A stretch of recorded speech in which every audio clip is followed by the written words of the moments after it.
So let's talk about some functions. We studied what are functions, we found its inverses. So the first function we're going to look at is a quadratic function. So you say, what is a quadratic function? Quadratic function. What is a quadratic function? Great question. I've heard of a quadratic equation, and of course, to get to this level, you've done quadratic equations.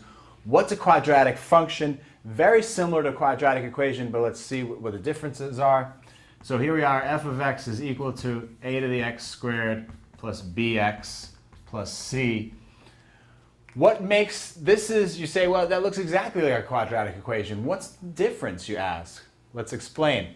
A, b, and c in an equation, in the function, a, b, and c are all real numbers.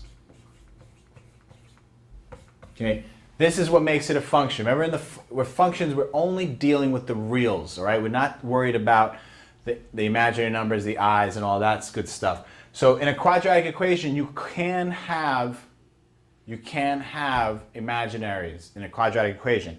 But in our function, a, b, and c are all real numbers. And of course, a is not equal to 0.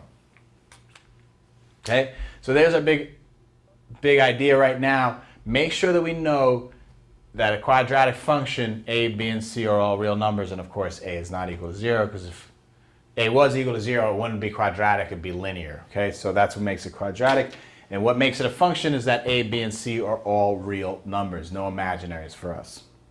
Okay, so let's talk about some more definitions we should know, and probably you might have heard. We're just going to go over them anyway so we can move on from here.